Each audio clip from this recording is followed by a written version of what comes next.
I'd always be waiting here. Even when we are apart, I will keep you in my heart, and I wouldn't change a thing, even if I were the king.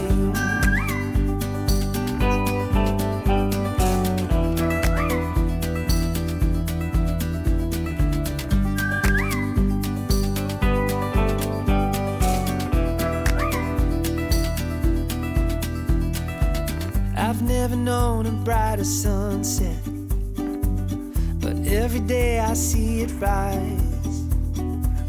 I've never thought it could be better until I saw it in your eyes.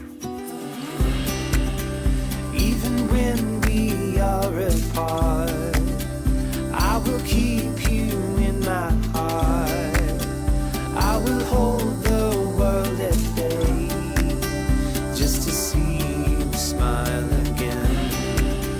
And when time begins to fade, I will love you just the same, and I wouldn't change a thing, even if I were the king.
Mic check, mic check, mic check.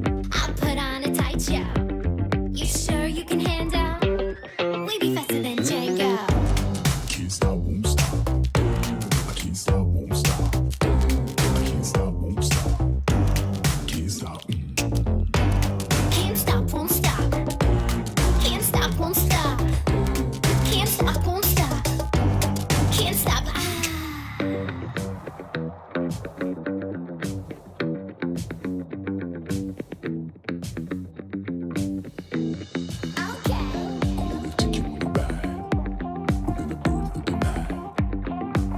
So salty. You sure you can handle? Okay. We can take my Lambo. I'll put on a tight show. You sure you can handle? We be faster than Django. Can't stop, can't stop, can't stop, can't stop, can't stop, can't stop. Can't stop, won't stop. I can't stop, won't stop. I can't stop, won't stop. Can't stop. Can't stop, won't stop. Can't stop, won't stop. Can't stop, won't stop. Can't stop. Can't stop, can't stop, can't stop, can't stop, can't stop. Can't stop.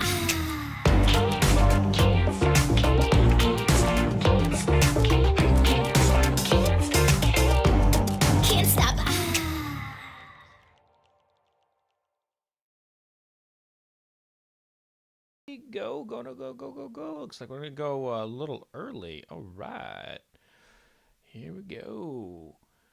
And there we are. Hey, what's up, everybody? I am excited about this live stream. So this live stream actually, this one kind of has some history to it. First of all, I'm sipping on a little coffee before kind of wake myself up. I always like to give you kind of like a state of my palate, before I do these tastings. And I'm tired. The The dog keeps waking me up in the middle of the night. The new dog, love the dog, but damn, does he whine a lot and bark a lot. So, so this little cup of coffee here is going to help me power through the tasting. And I am, I am tired. I will not collapse on the set. I do promise you that. I am a professional, but I'm going to have to pound this coffee down. So, the history of this live stream. This live stream is the second year I have done this. And this was kind of like my first major attempt at live streaming. And I was going to live stream last year's Buffalo Trace Antique Collection up against a bunch of random bourbons. And I had Rare Breed in there, Old Forester 1920, and I think I had a Blade and Bow and something else. And I couldn't... Look, this stuff is not easy, and if you're new to it, especially, it's like way even harder. It's not like you're just clicking on your phone and then boom, everything's there. I had this software, I had this camera, and then boom, something didn't work, and I couldn't figure it out. And like 30 minutes had passed, 45 minutes had passed, so I was like, screw it. I'm gonna head on over to Instagram, and so I did the whole live stream on Instagram, and basically what the Rare Breed beat the Buffalo Trace Antique Collection in my Instagram live stream. And then the Instagram deleted the live stream, so it does not exist. So the people who got to see it live, who saw it there, you know, you saw it because it's not out there to be, you know, seen again, unfortunately. So I did. I had originally had this for for Wednesday. You know, I've had to reschedule it a couple times due to you know what's going on in Louisville, and out of respect for, you know, Breonna Taylor and her family and the protests going on, I didn't feel it was right for me to do a live stream. And I originally had it at 9 o'clock tonight because the Oklahoma State game's on right now. And why in the hell am I... Wait, let me check the score, by the way. Feel free to update me on the score so I don't go back and look on it. Because if I get to Googling and looking at the game and there's an interception or something that happens, then it's going to throw me off. And I'll be pissed off, and I'll go into a whiskey being pissed off, and that's never good. But anyway, so I bumped it up to 6 o'clock, and because the curfew is at 9, and even though I'm not far from my house, I want to respect, you know, the curfew. And so that's a little bit about the history of this one. And normally I would have, this is usually my, you know, one of my larger streams.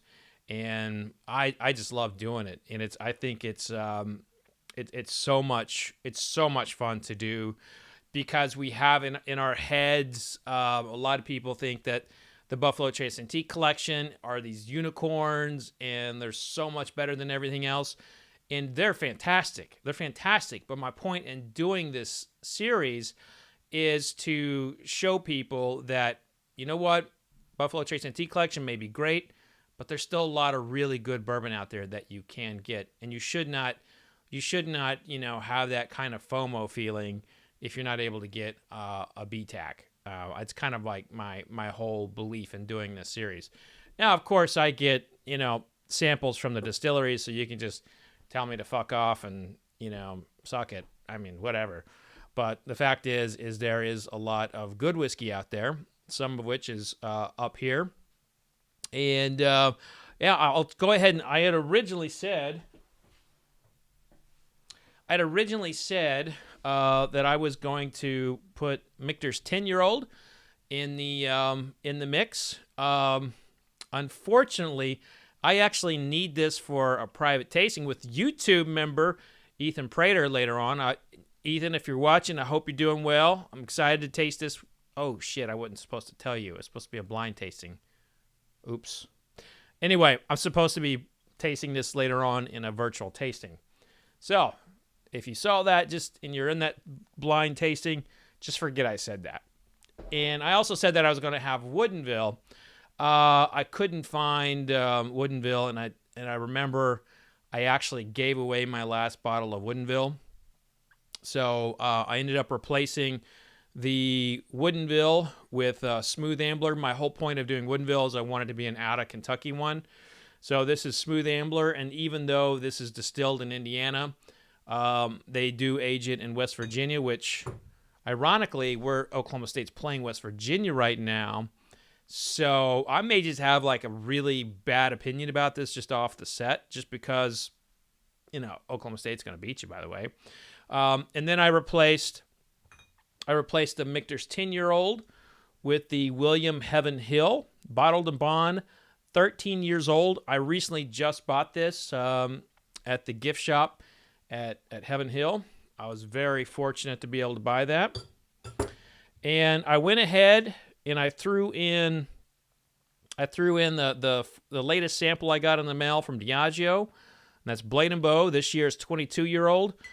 Now, when the 22-year-old Blade & Bow came out in, I think it was 2012, 2013, when the 22-year-old came out, I was one of its biggest fans, and it almost made, when I was writing out my list for best bourbons of the century so far, if I would have expanded it out to 50 or 75, the Blade & Bow 22-year-old would have made that list. But so they've been putting out this whiskey at 22 years old every year, and so I decided to throw that in the mix.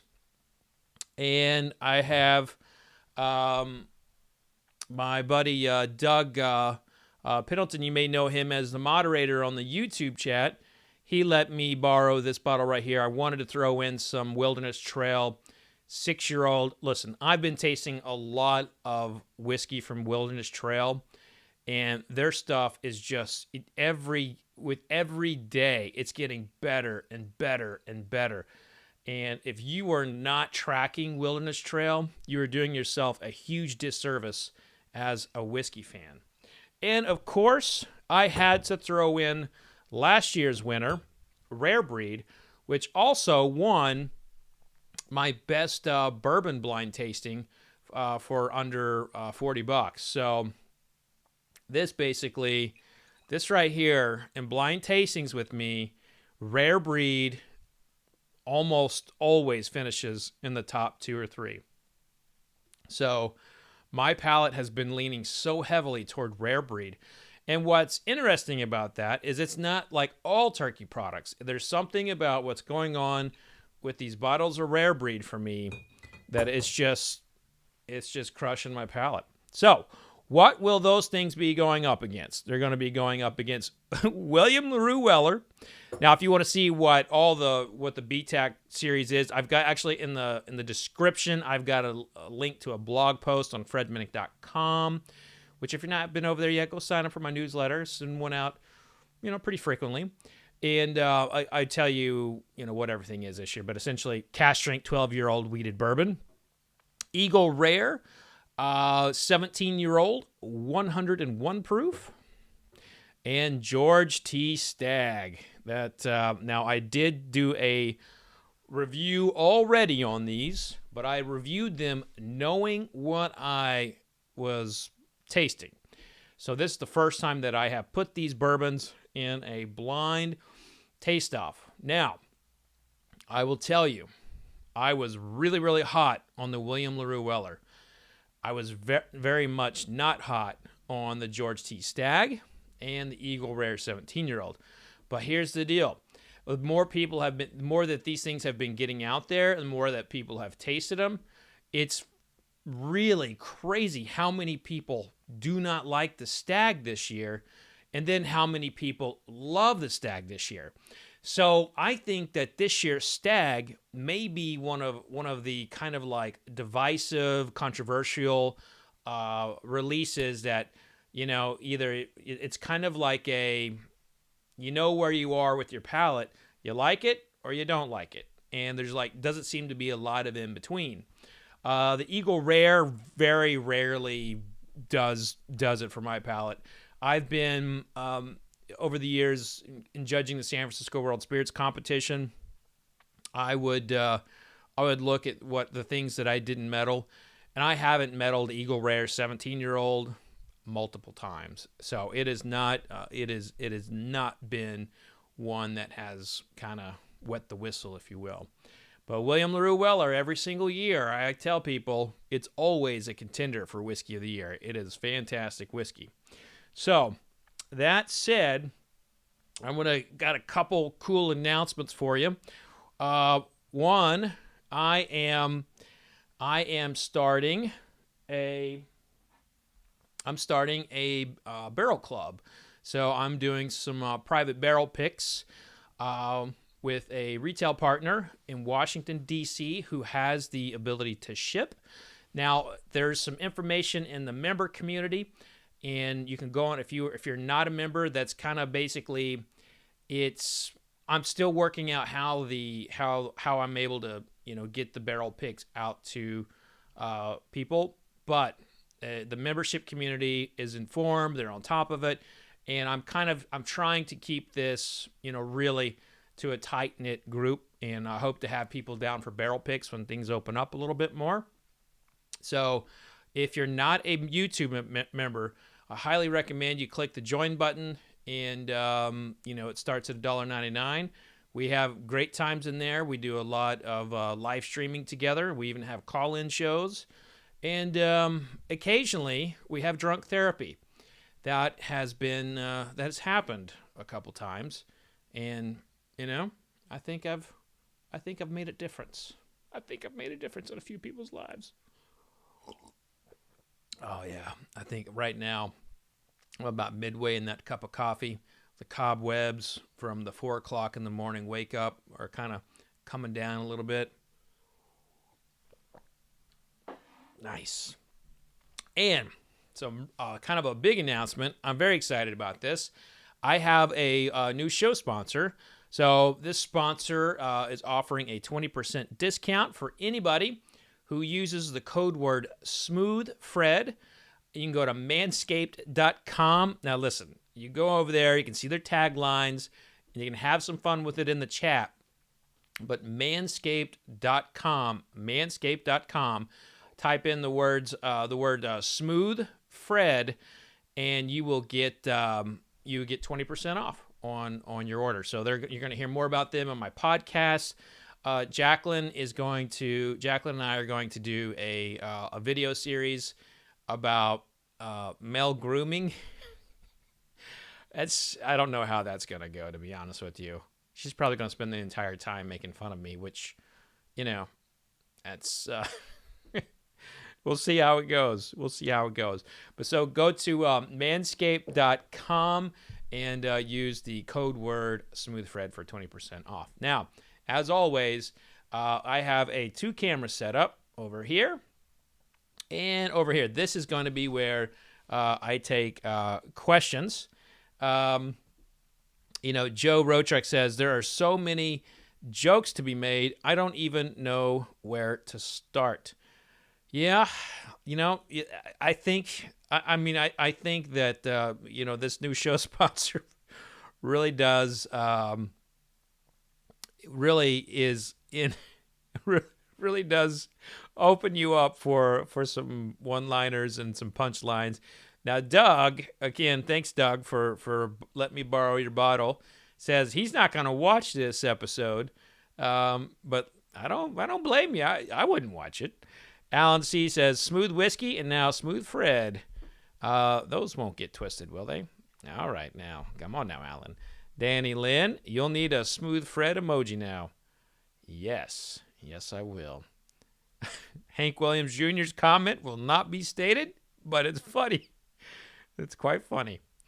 Eric, how long are you going on tonight? Directly affects my fire pit size in the backyard. Maybe give me, 45 minutes. I think I'll be done by 7, but we'll see. That's a good idea. I should have got a started. Got a fire pit going. All right, everybody, here we go. I am going to go ahead and start. Now, for those who have not been on a live stream before, what I do is I blind taste all the whiskeys that you see in front of me. today I am going to spit because I don't want to get filtered. And if you don't know what that means, the members will help you out. So I'll be spitting throughout. Sometimes I'll be swallowing, but mostly I'll be spitting. But I've got A through H. And what I do is I write my notes. I kind of talk about them. And then at the end, I reveal who the winners are.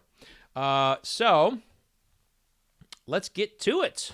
Oh, also, we typically do live streams every Wednesday at 6:30 p.m. Eastern Time. The last couple weeks, it's been very different. We have changed out of respect for things that are going on. But you can expect those to return regularly. And starting here pretty soon, I'm going to have a musical guest come on and play a couple songs, and then I'm going to get into my blind tastings. My whole goal and everything that I want to do is combine music and whiskey, so I'm finding acts who may not be really well known and kind of give them some attention to the whiskey community. One of the favorite bands I've brought to people's attention is called the Neverly Boys. If you haven't listened to them yet, go listen to it and let love in. That's my favorite song.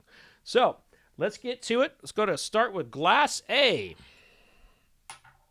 Now these are poured for me by a gentleman who works for me named Alex Godfrey. He comes in here, pours them for me, puts them in Glencairns, labels them A through whatever. I ask him to use letters instead of numbers. And then I have little watch glasses that he places over it so it does not aerate out. Ooh, yeah. A is really smelling good. Yeah, real beautiful note there. Caramel. Caramel and some cornbread.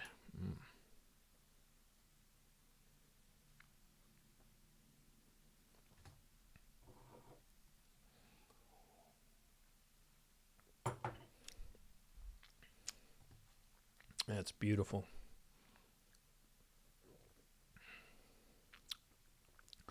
Some nutmeg coming in there, some pumpkin pie.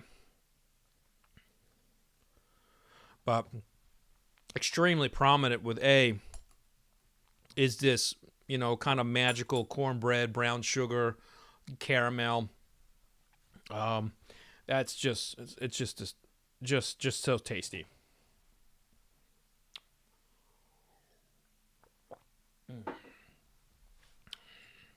Now, interesting. I didn't spit in that, did I? I said I was going to spit, and I didn't spit. So, I might get filtered after all. So, Danny Lynn, I saw you asked a question. Did I get the Old Forester 150th anniversary set? I did indeed get that set. I was actually thinking about putting them in here tonight in the tasting, but I didn't want to have to taste too much. So, this is a pretty good number to taste. I mean, we're looking at, 8 total. Wow.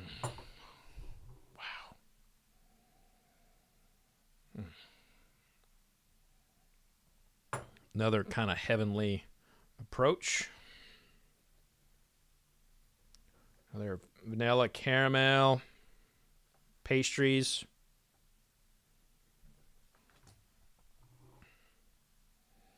Kind of think like pulling a pie out of the oven, You got that pie filling in there. You don't quite know what it is yet. Maybe it's peach, maybe it's apple, but it's definitely a fruit.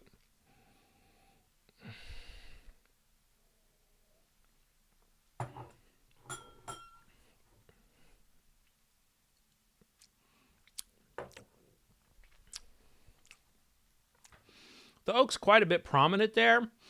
I never like to see the oak be kind of overpowering, but oak's coming in slightly astringent too. I have to reassess B, but B right off the bat to me doesn't carry on like A. But when you're first starting out the tasting, you're going. You don't want to be too quick to rule something out unless it's just awful. B definitely can be a contender. I just don't feel like right now it's better than A. With that said, I'm going to come back to B because after going through the flight, I may have a different opinion on it. Also, my palate's getting warmed up. I didn't have a calibration pour. Now, if you're not familiar with a calibration pour, that's a pour of whiskey that you know very well, and you taste it to make sure that your palate is right.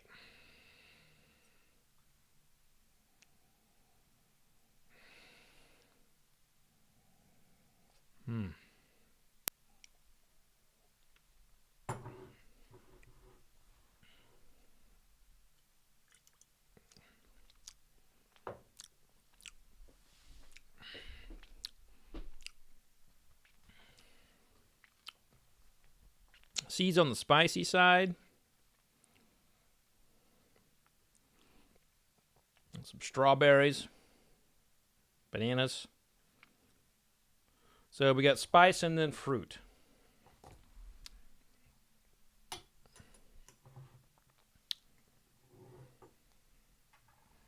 Glass D.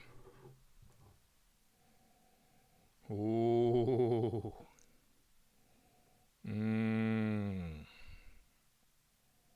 That smells amazing. I'm just getting all this kind of like brown sugar, some molasses.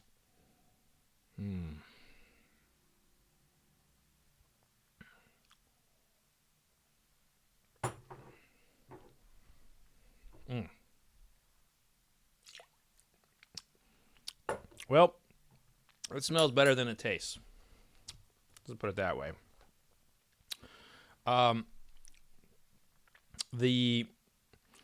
The smell is like, it feels like it's going to be a really kind of fruit and caramelly kind of thing, but when I taste it, it feels like the barrels might have been moldy or something. Like it tastes it just doesn't, it tastes like a dusty, over oaked. It's got that dusty note in it. It's kind of like oaky, but not in a pleasant way. So right now, D is my least favorite.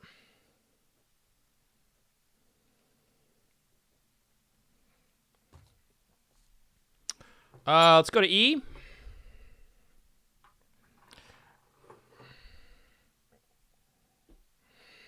E's really smelling nice, you know. I just hope it's not another one of those where I smell it, and then it doesn't live up to the taste doesn't live up to the smell.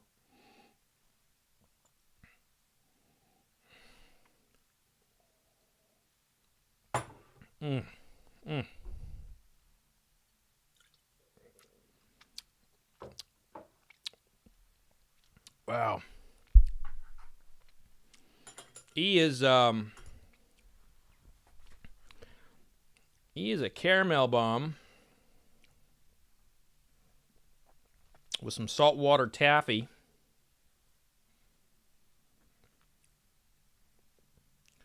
Some hints of chocolate.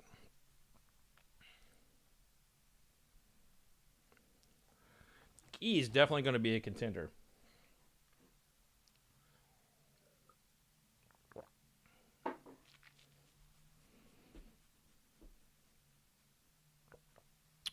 F.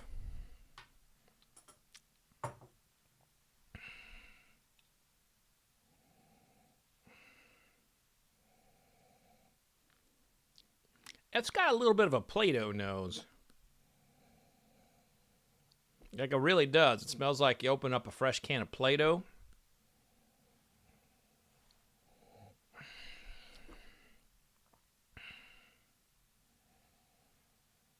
And then after that, it's kind of fruity.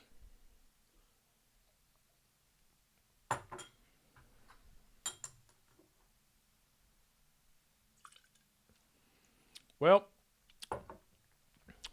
F and D are definitely in a battle for last place.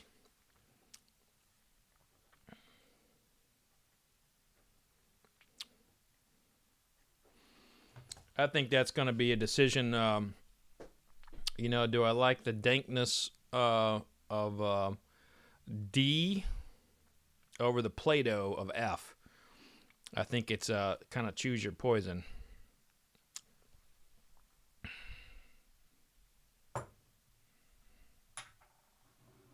Glass G. Well, hello there, G.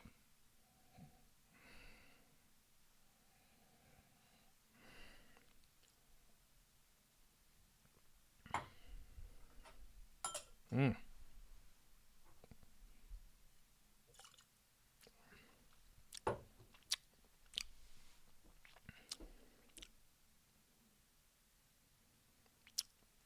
Now, I'll come over here and answer a couple questions. Right now, G is taking me on like a spice highway.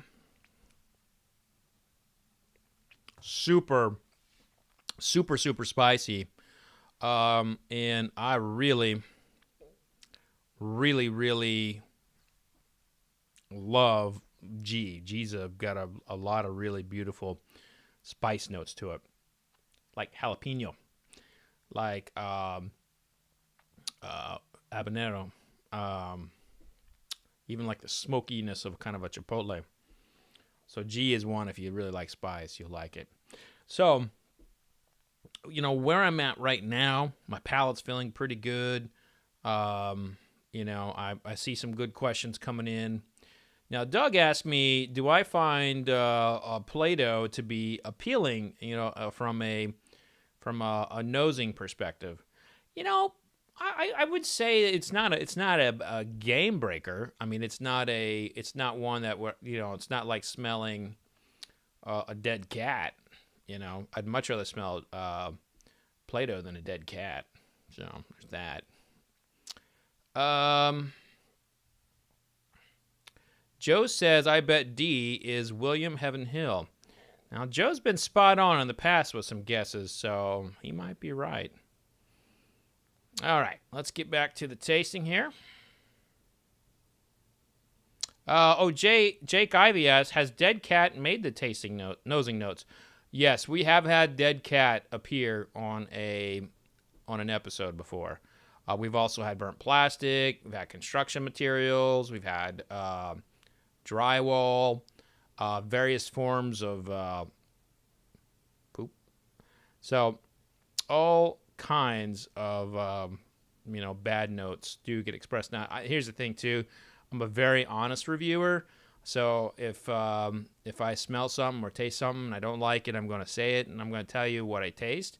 In fact, just had this last night. I did a private event for a group of soldiers. It was such an honor to do that, and with one of our YouTube members actually. And I won't say his name just because I don't want to get him in trouble or anything.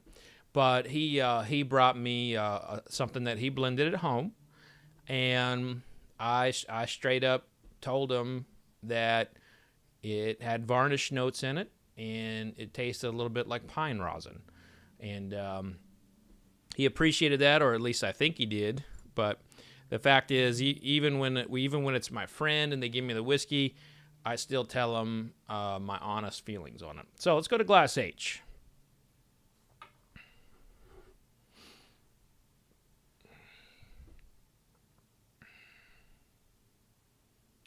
Yeah, this one's kind of it doesn't have any legs. There's no legs coming down on it. It's just kind of going up and down. That's weird. There's like no friggin' legs on this. That is the strangest thing. Let's see if you guys can. I'm gonna try and zoom in on that for you, so you can see that.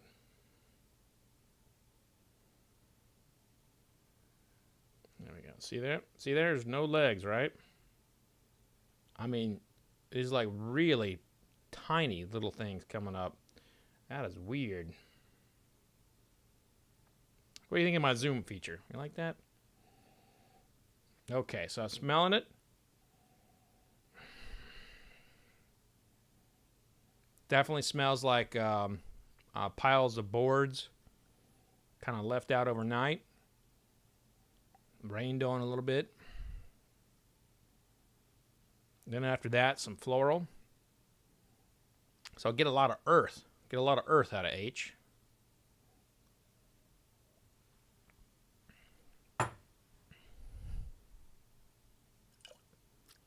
And then wowza. Woo!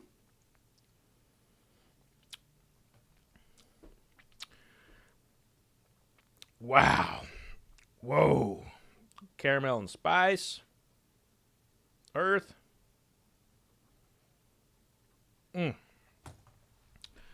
H is really good. Really, really good. So, now, we definitely have some contenders in here. I even think we have some potential Whiskey of the Year contenders. And I think there might be one great one. You know, one that would be on a list of best of the century, kind of great. So,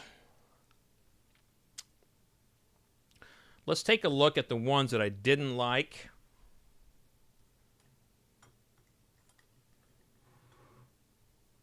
D, F, and I was kind of low on C. Let's just do a taste off here. Now, with that said, all of these are drinkable. You know, so none of these are things that I would say absolutely stay away from. This is why you taste for yourself. You really shouldn't just listen to me. You should go and taste for yourself to figure out if you like it. If our palates align, fantastic. That's great. If it doesn't, no big deal.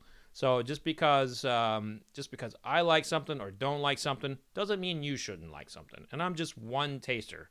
So, like, people comment all the time on my channel saying, like, well, I got it and I like it. Well, that's great. I'm glad you like it. But at the same time, I really pride myself on always being, candid and trying to educate people as much as I can on how to find what they like. And so I think C, D, and F might actually be whiskeys that if you tasted them, they might be your favorite in this flight. Well, maybe not. Maybe not D.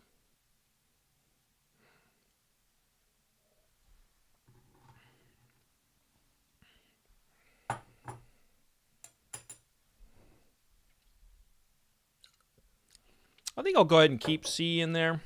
That's pretty tasty. D. Yeah, I just don't like that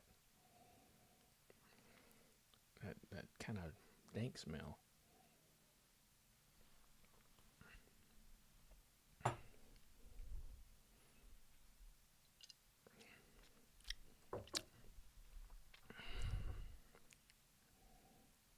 Yep. F will be last. Let's see here. So we'll do left to, so that'll be, you guys still see there? Yeah.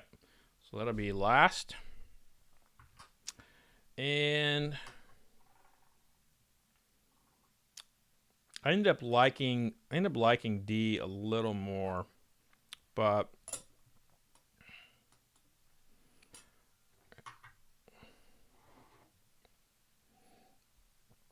I don't think I like D enough to keep it going.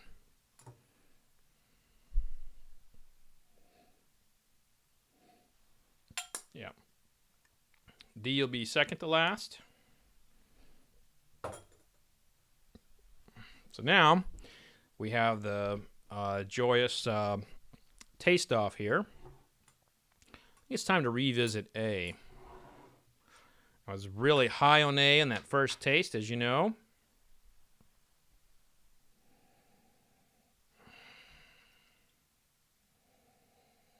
Yeah, that.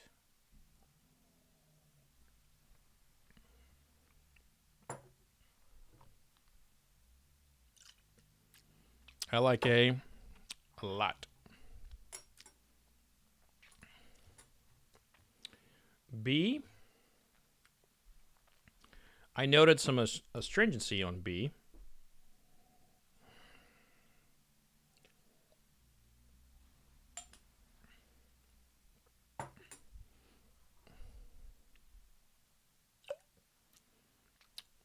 Yeah.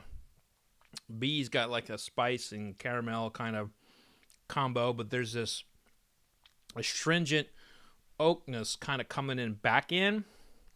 I don't like that. I know some people like that.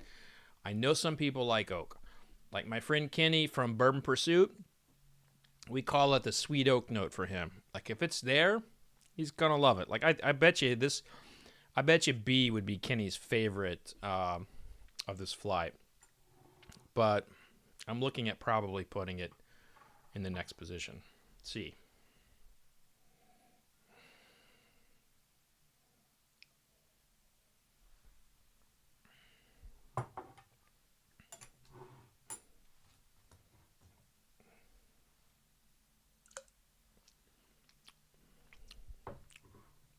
C kind of keeps on climbing out. I had it initially in that chopping block, but it keeps kind of climbing out. And there's this really kind of like strawberry. C has this really nice strawberry note, like a strawberry jam. You know, when you get like a piece of rye toast and you put some strawberry jam on there and that butter's all melted in there. It's all goodness. It kind of reminds me of strawberry jam on a piece of buttered toast. It's like friggin' great. I like that flavor. So C kind of keeps on jumping out of that like cut mode. Let's see about E.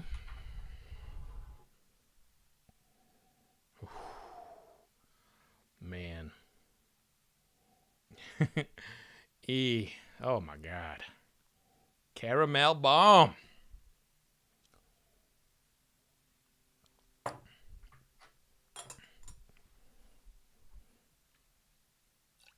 Wow. It just keeps hitting the palate. He's gorgeous. Let's hit G one more time. G, noted being really spicy.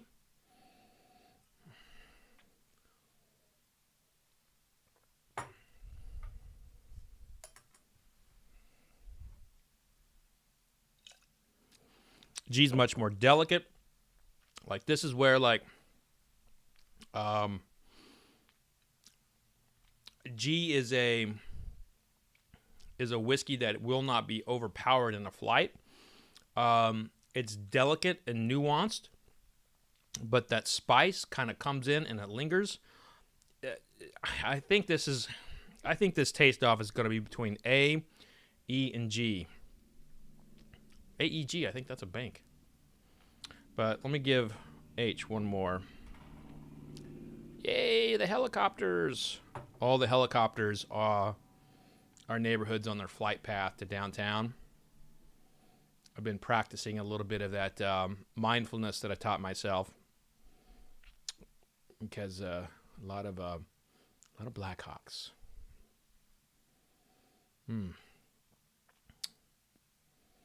Is that cardamom? There we go.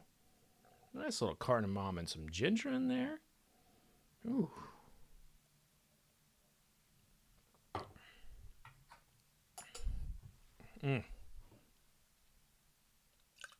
Well,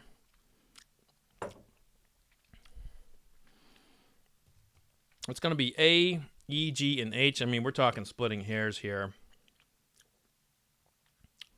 But C too, man. C keeps kind of like coming in here. But every one of these, everything that I'm tasting like right now is a 90 to 92, maybe above whiskey. So these are all, A, B, C, E, G, and H. All of them. Highly recommended. Other two, it depends on your palate. But I think all of these that I have left on the table would appeal to bourbon drinkers.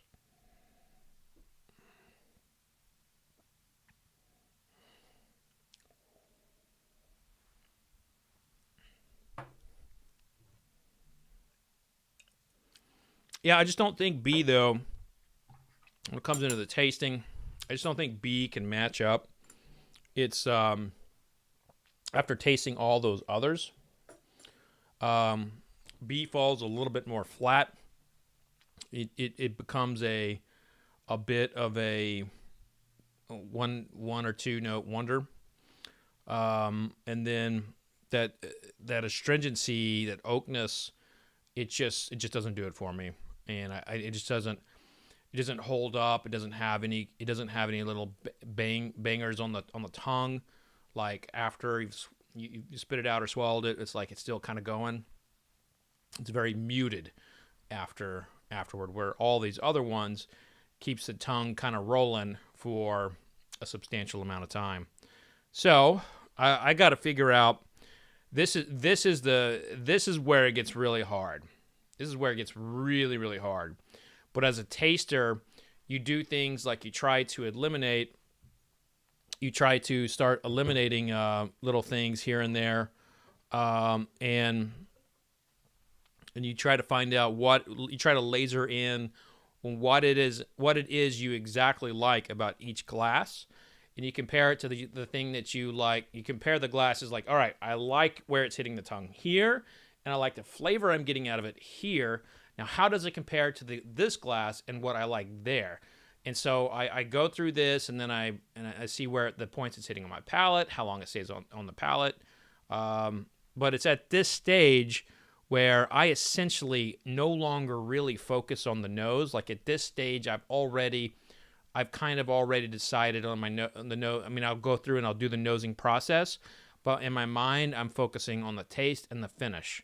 So very, very important stage right now, as we have 4 absolutely juggernaut bourbons in front of us. And I think E could be really special. I think E could be special. But I also think C might be the surprise of the night.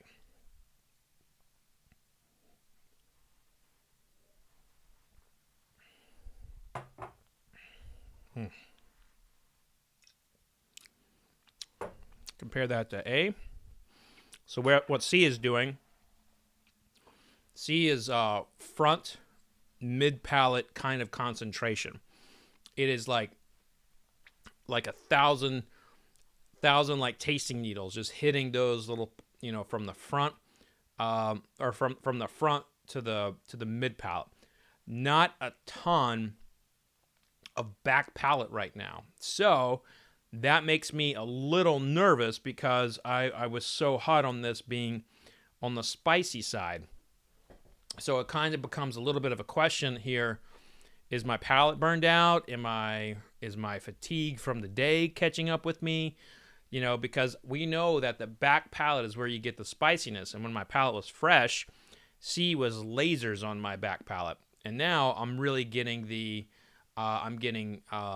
palate and front palate. So we'll see where A comes, because that too had a lot of spice to it in the kind of like the baking spice range.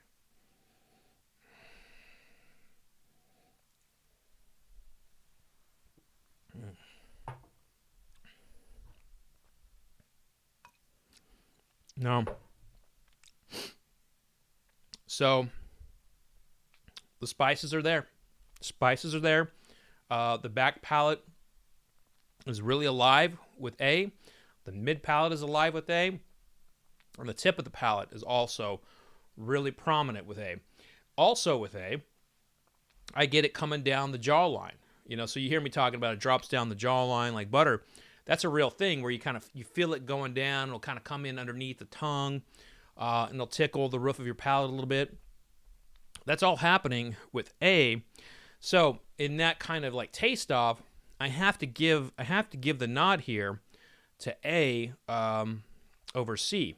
So now what I'm going to do, I'm going to set A over here. I know that's going to, and I don't have a lot left. And you got to remember, these were poured for me, and my pour is not accessible right now. So I have to be diligent with the amount of whiskey that I have here. And I tend to put a little bit more volume on my palate than most people, because I want to have that experience on my palate versus just a little bit. And every taster is different, but that's kind of my style. So I'm going to go to E. Well, you know what? I'm not going to go to E because I know where E sits with me. But G and H, I think G and H might be on the chopping block.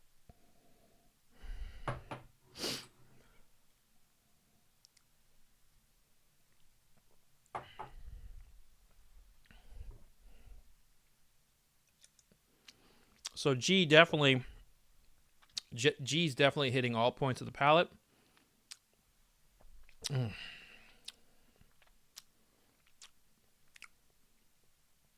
It's spicy, it's sweet, but it's not lasting. So that's not the best impression there, G.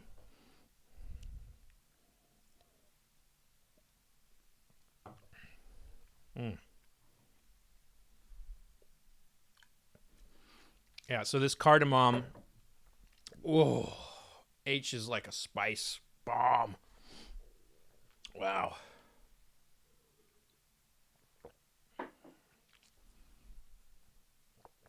So the next one's going to be between C and E, C and G, E, H, A, E, and H. I had previously thought it was going to be A, E, and G, but I am moving G and C over here. Don't think they're quite ready to take on those three.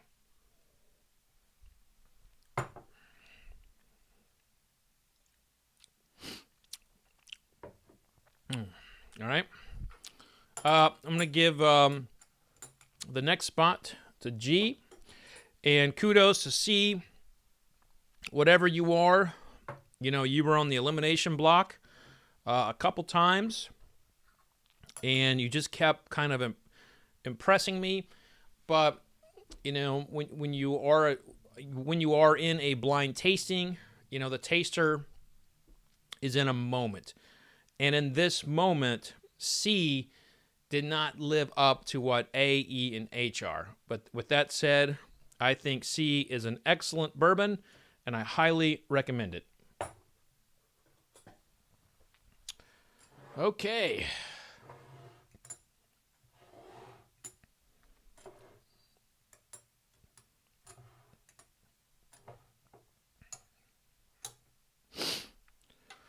Whew, let's take some questions. So how is everybody out there? People are making a lot of comments about what things might be.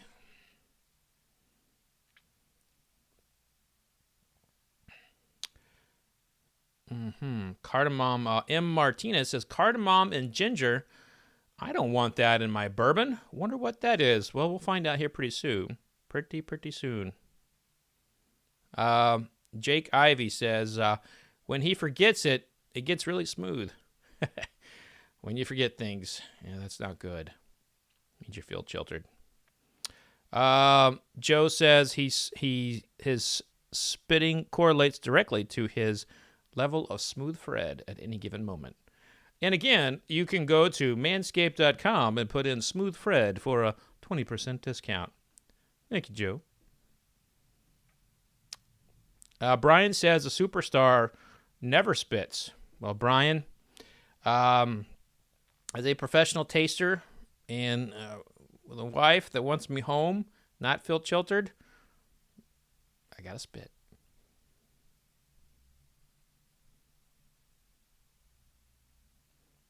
J-Star says, gotta give Fred the Great Restraint Award. No way I could spit those suckers out. Good point. It is actually not the easiest. So, all right, everybody. Let's get to it. I will not be spitting on this round because we are looking at kind of qualifying them for the top three. I do feel like there's a couple similar in here, and then there's one that really stands out. And I feel like E stands out pretty hugely.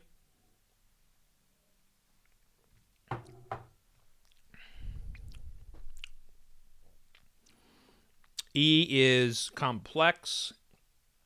E is ever finishing. It is a caramel bomb of epic proportion. And you hear the word caramel used a lot, thrown around a lot in bourbon. But the fact is, when you have those new charred oak barrels, wood sugars, it produces a caramel note. So if you don't see, if someone's not using the word caramel, then, come on. I mean, caramel is a dominant note in American whiskey because of the new charred oak barrels. And sometimes you have a little bit of caramel, and then sometimes you got a bomb. And E is a straight up caramel bomb. Now, the question is, though, is that one, one note, that one really resounding and powerful note, is it enough to take on what I believe in A, to be a really complex style in itself, and H, which has this incredible cardamom note in it that I just love. I love cardamom. So let's find out.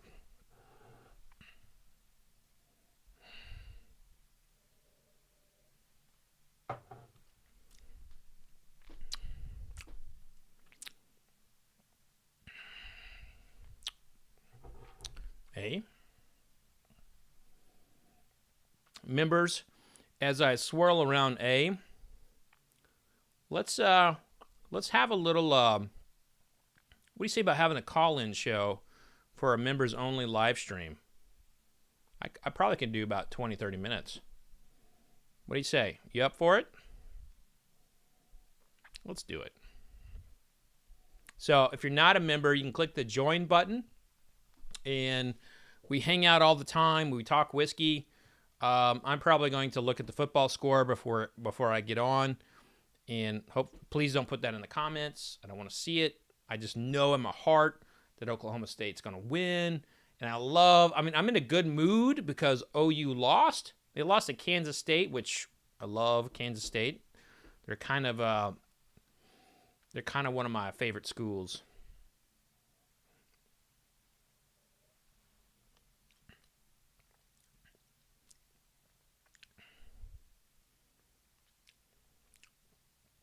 I got to hand it to A.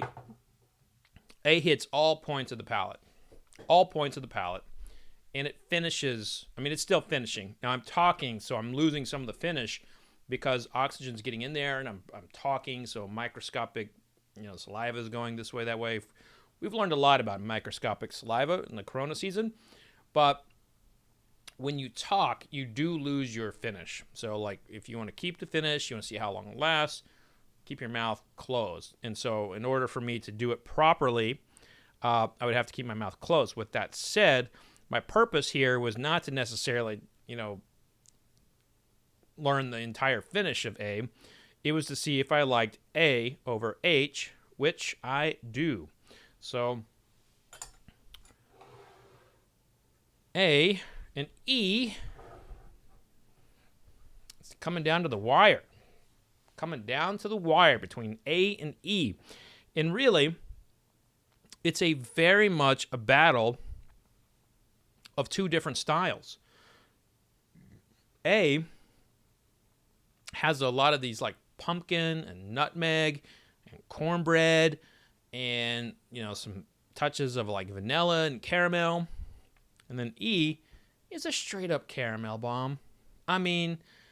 There's other notes in there, but it's it's kind of like a running quarterback.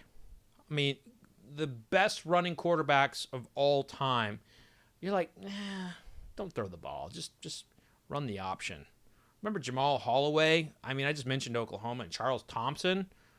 They were really good. They were really, really good. They didn't make it in the pros, but, I digress. And so let's say it's not a running quarterback. Let's say it's a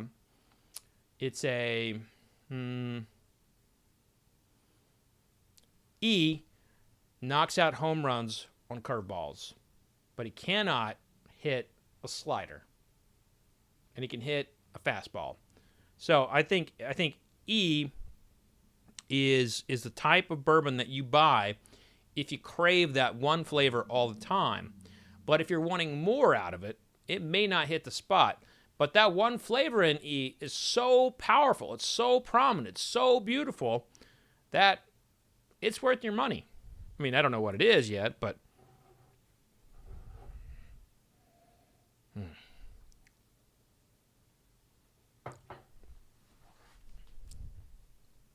Oh, man. Just when I start talking shit on it for not having more than one flavor, it comes in with some back-end spices that are just gorgeous. Wow.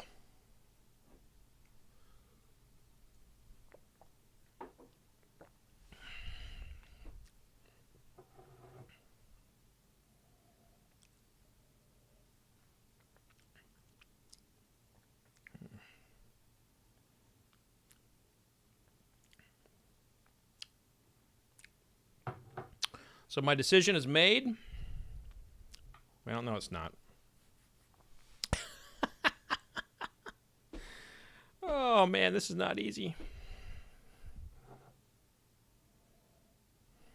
I'll come over and talk to you guys for a minute.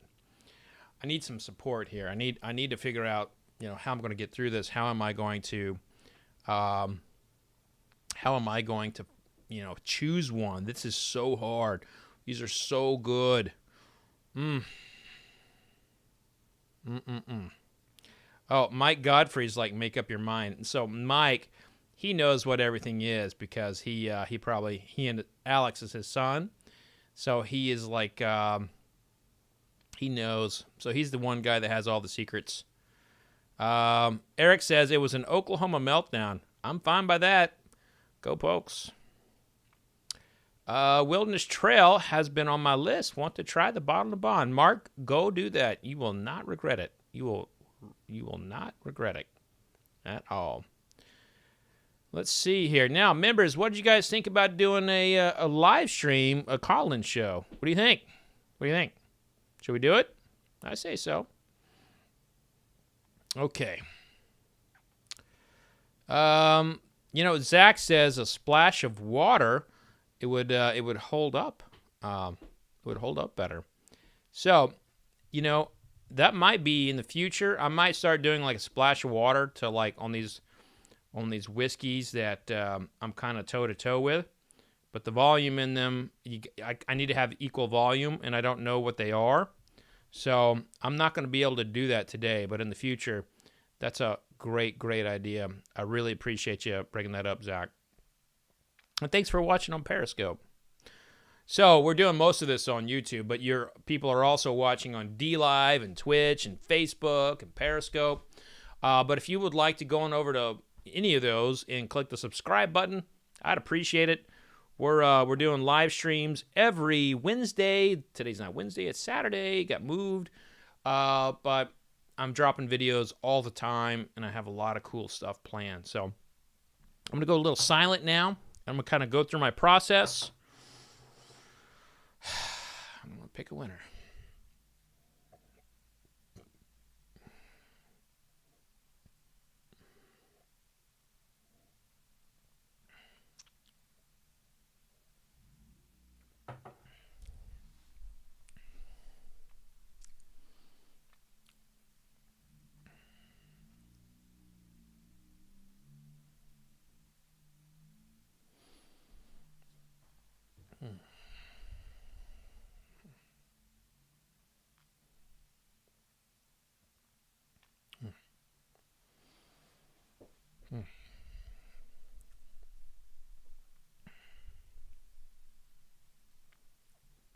Wow.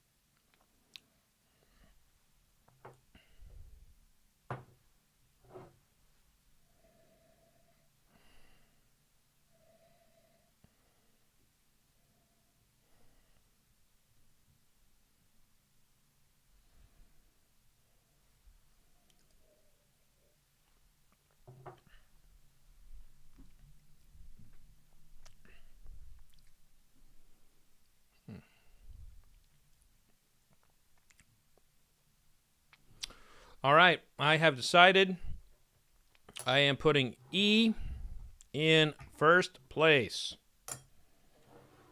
So congratulations to Glass E, whatever you might be. You are the winner tonight.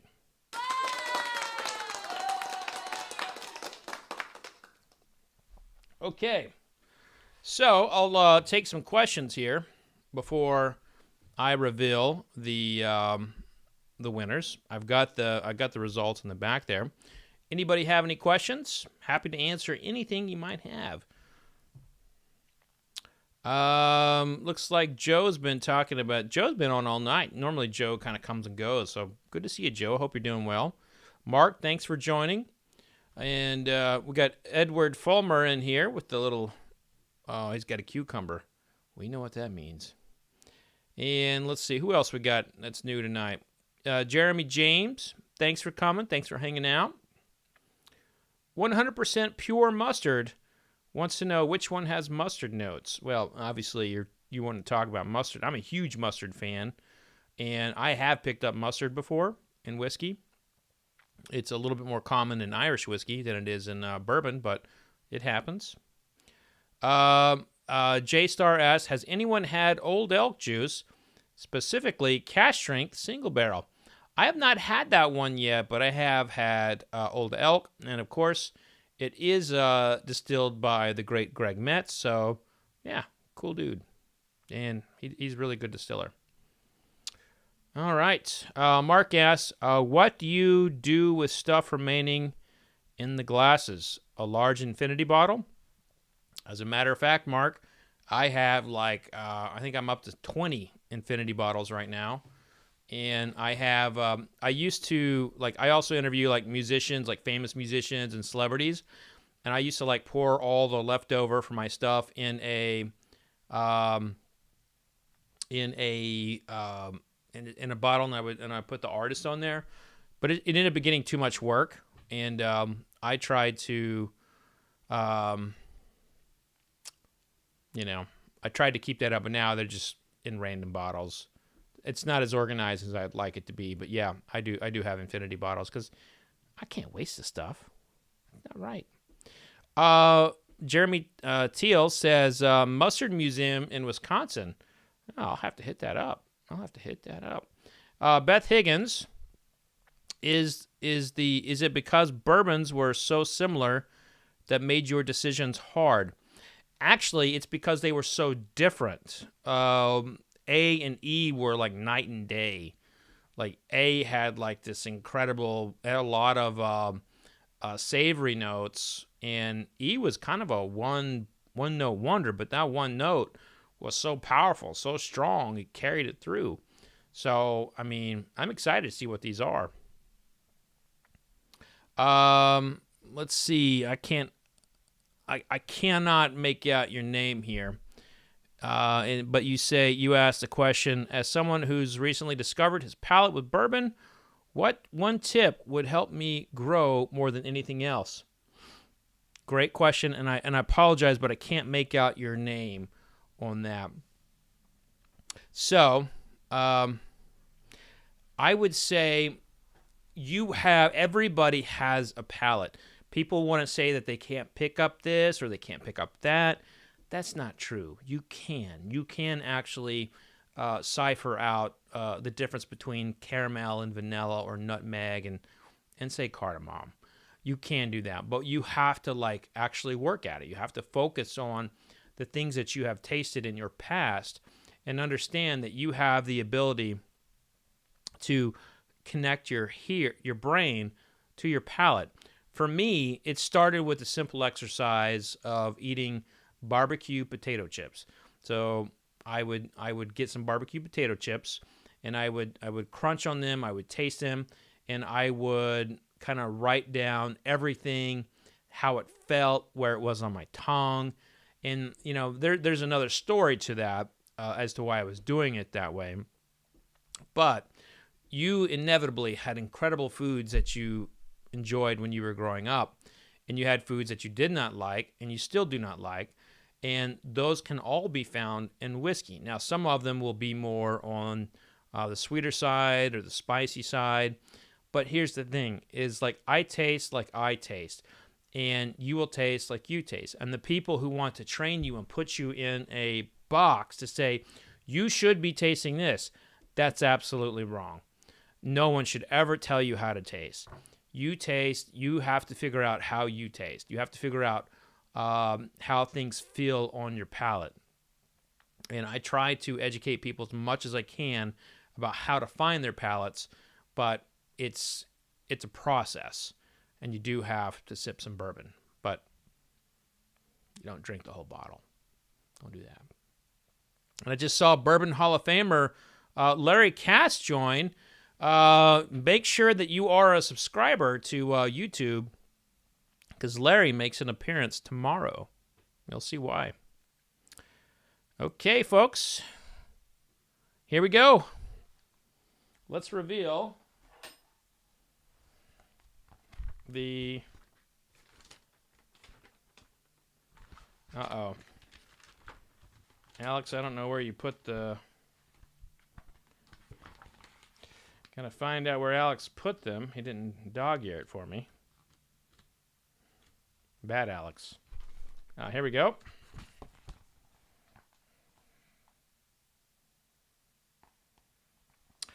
Okay. So, coming in last place. Oh, I hate to see this because I'm such a fan of theirs. And I just picked a barrel of theirs that was absolutely excellent. But that one did not do it for me. And that was F was the Wilderness Trail 6-year-old. It was the Wilderness Trail 6-year-old came in last place. Last place, Wilderness Trail 6-year-old. In 7th place, Glass D. Glass D, 7th place. Blade and Bow, 22-year-old. And if you recall, I said it was just like kind of like over oaked. You know, it had like an oakiness to it. So the Blade and Bow 22-year-old from this year, I do not recommend. Do not recommend that. Oh, by the way, that was a media sample. I don't know if I disclosed that. So that was given to me for free, and I put it in second to last place. In 8, 7, 6. In 6th place, Eagle Rare. Eagle Rare 17-year-old comes in 6th place. Eagle Rare 17-year-old is in 6th place. Coming in 5th, a really solid showing. A real solid showing, beating out one of the Buffalo Trace Antique collections, Old Scout. Old Scout comes in at 5th place. Really solid. And coming in at 4th, a pretty solid 4th. As you may recall, this was one that I kept going back to. I kept saying, like, this is the one that I was going to eliminate it early. And then I kept tasting it, and it kept just kind of doing it for me. And it was just a solid drink, and that is Rare Breed.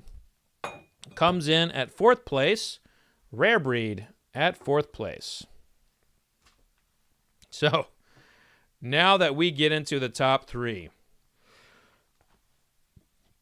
we basically do know that there's a 3 highly allocated bourbons that are left in the running. We got William Heavenhill in the running. We got the George T. Stagg in the running. And we have the William LaRue Weller in the running. And so I have to say that this is shaking out to be, kind of like a lot of people might have predicted. But I will say that I think there's a couple real winners here tonight. Rare Breed, which won last year in this taste-off. I mean, it was pound for pound, neck and neck with all these things that are going for $2,000 on the secondary market, $800 on the secondary market. I mean, it's ridiculous how much some of these things go for. But Rare Breed, which you can find in stores for under $40, boom, right there. Very tasty, very available. In my stores it's like $42, but like I mean, it was neck and neck with these guys. Neck and neck. But coming in at third, George T. Stagg. Glass H was George T. Stagg. Glass H was George T. Stagg. So it's between William LaRue Weller and William Heavenhill. So we do know a William's going to win. I wonder if they ever called themselves Bill. It'd be very different if it was Bill Heavenhill and Bill LaRue Weller, but they're Williams. So I'll let you all kind of guess who is the winner. Who do you have? Who are you picking for as the winner? Kyle Connolly says Oklahoma State 27. Yes. West Virginia 13. Love it. Absolutely love that shit. You know, West Virginia, I don't know why, but they don't really make me that nervous when they're on the schedule. They don't make me nervous. So a lot of comments here that it's William LaRue Weller is going to be the winner. And RJ says the William Heavenhill is one of the best I have had. Loved last year. This year's better. I agree. It's really good. Jordan says, should I mention the tasting notes before revealing? Well, I didn't exactly write down all my tasting notes, but I think that is a good idea. I think that's a good idea. All right, so I will tell you. Glass A, I said it was beautiful from the top. It was something that kind of really wowed me, really got me excited, and it kind of set the tone for the whiskeys. And I said it was cornbread, caramel, pumpkin pie, nutmeg, and it was. I said it was delicate. I said it was nuanced, and that came in second place. Glass E, I just said it was a caramel bomb. I mean, I know that might sound kind of lazy, but it's true. It's so true. It's that it was just so prominent with caramel that it kind of overrode everything else. But then when I focused on it, when I focused on other things in the whiskey and was like looking for it, like see how it felt in the back palate, I noticed that E had a lot of other things to offer. Now, and you basically say that's complex, but I would say right now that both of these are 95-point whiskeys. Both of them, I would say 95, 96. Both of them, if you can hunt them down, if you can get them, I would highly recommend getting them. And the coming in at second is, there it is, the William Heavenhill from the gift shop of Heavenhill. Now, this is 100 proof. It's 13 years old, and it is friggin' gorgeous. Absolutely gorgeous. But coming in at number one, which a lot of you had predicted, a lot of you know my palate, William LaRue Weller.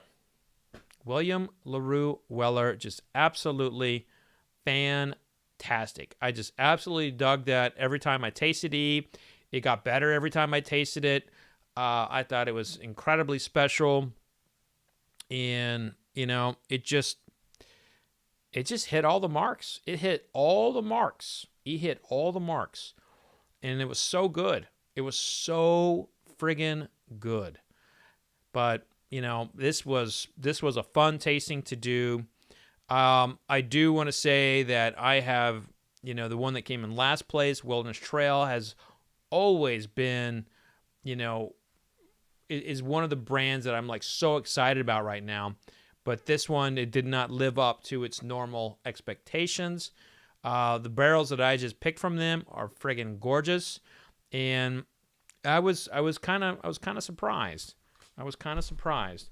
Also, I want to say that, you know, D being Blade and Bow, a lot of people want to like chase that. I mean, I don't recommend it. I don't recommend it. This is 22-year-old liquid that they had basically. I think they filter it too much. Like, I don't know what they're doing with their filtration process, but it just didn't have the 22-year-old release this year. I wouldn't go for it. The 6-year-old from Wilderness Trail, I would say look for other ones from Wilderness Trail, but that one right there did not do it for me. The one that came in fourth, an Eagle Rare, look, this is one of those that's going to go gangbusters crazy on the secondary market. I noted from the very top that my palate has never been a fan of Eagle Rare 17-year-old in blind competitions. I noted that in the tasting I did earlier on YouTube. But, you know, the fact is that it is not hitting the mark for me consistently. So that is the one of the Buffalo Trace Antique Collection that I would definitely say stay away from. Glass G Old Scout, listen.